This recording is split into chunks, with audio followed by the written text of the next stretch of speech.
Magbabalot tayo ng pecan. This is pecan nuts. Kasi gagawa ko ng cake.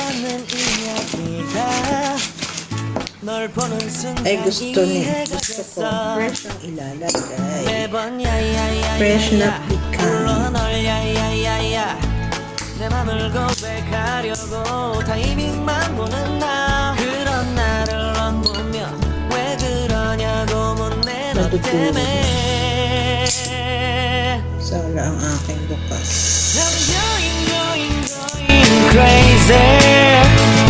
I'm going crazy.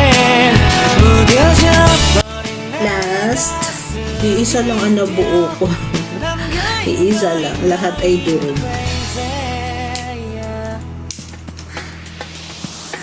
It's okay, dudurugin ko rin naman siya kasi ihahalo ko siya sa chocolate cake. Nagawa ko ng chocolate sponge cake na may pecan nuts. So, finish. Ito na siya. Now, we will bake chocolate. These are the ingredients ng ating chocolate pecan sponge cake. We need half a cup of flour, half cup ng cocoa powder. Ang ginagamit ko po guys ay disposable cups para tapon na lang ako ng tapon.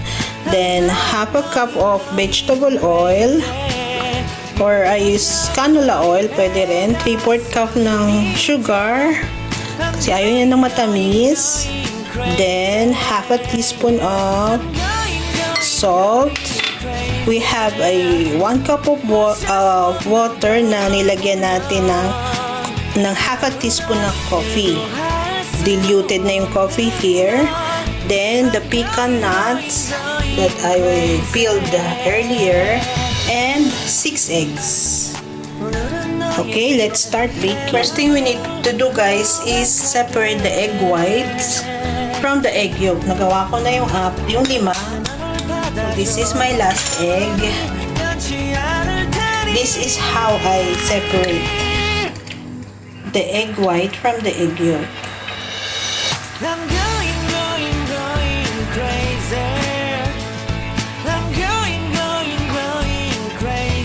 Whoop. See? Put it here.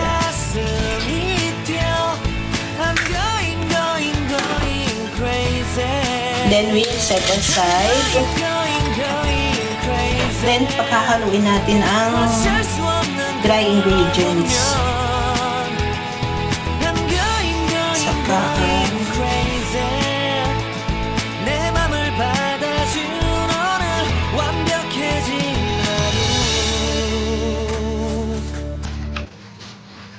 guys, nakalimutan kong ipakita sa ingredients ko ang baking powder. Ayan siya. Baking powder. And vanilla. Vanilla sugar. Tig 1 tablespoon to. Tumatanggal lang wala. I forgot to.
off in the oven. There she goes.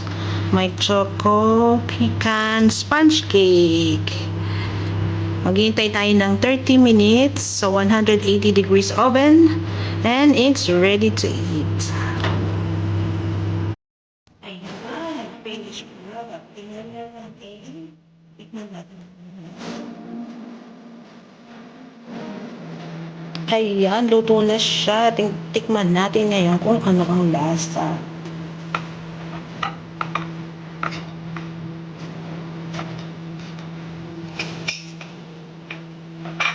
Medyo moist, diba guys? See?